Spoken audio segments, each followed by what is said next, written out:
तो क्या हाल है मेरे दोस्तों दुनिया में इस समय समय पर ऐसी महान आत्माओं का जन्म हुआ जिनका जीवन एक प्रकाश स्तंभ के समान है, जो निरंतर अपनी रोशनी के सारे जग को प्रकाशित करता रहेगा।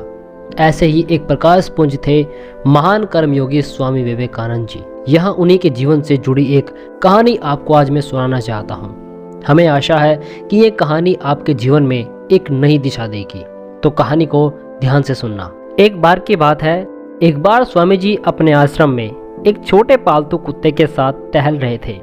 तभी अचानक एक युवक उनके आश्रम में आया और उनके पैरों में झुक गया और कहने लगा कि स्वामी जी, मैं अपनी ज़िंदगी से बड़ा परेशान हूँ। मैं प्रतिदिन पुरुषार्थ करता हूँ, लेकिन आज तक मैं सफलता प्राप्त नहीं कर पाया। पता नहीं ईश्वर ने मेरे भाग्य में क्या लिखा है, जो इतना पढ़ा लिखा होने के बावजूद भी मैं नाकामयाब हूँ। युवक की परेशानी को विवेकानंद जी तुरंत समझ गए।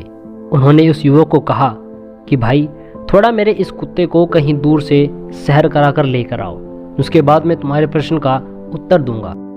उनकी इस बात पर युवक को थोड़ा सा अजीब लगा, लेकिन दोबारा उसने कोई प्रश्न नहीं किया और कुत्ते को दौड़ाते हुए आगे निकल पड़ा। बहुत देर तक कुत्ते को सैर कराने के पश्चात जब युवक आश्रम में पहुंचा तो उन्होंने देखा कि युवक के चेहरे पर अभी भी तेज है, लेकिन वह छोटा कुत्ता थकान से जोर जोर से हाँफ रहा था।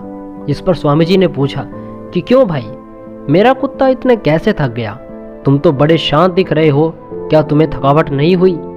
युवक बोला कि स्वामी जी, मैं तो धीरे धीरे आराम से चल रहा था, लेकिन यह ही बड़ा अशांत था। रास्ते में मिलने वाले सारे जानवरों के आगे पीछे दौड़ रहा था और इसीलिए एक जैसी दूरी तय करने के बावजूद भी यह इतना थक गया। तब विवेकानंद जी ने कहा, भाई, तुम्हारा प्रश्न का उत्तर भी तो यही है। तुम्हारा लक्ष्य तुम्हारे अगल बगल है, वो तुमसे कहीं दूर थोड़ी है, परंतु तुम अपने लक्ष्य का पीछा करना छोड़ अन्य लोगों के आगे पीछे दौड़ते रहते हो और इस तरह तुम जिस चीज को पाना चाहते हो उससे दूर चले जाते हो। युवक उत्तर से संतुष्ट हो गया और अपनी गलती को सुधारने में लग गया। दोस्तों, क्या आपको नहीं लगता आज हम भी इसी कहानी के कुत्ते के समान दूसरों को फॉलो करने में लगे हुए हैं? आपका दोस्त अगर कुछ कर रहा है तो आप भी वही करना चाहते हैं, भले ही उसमें आपकी कोई रुचि हो या नहीं।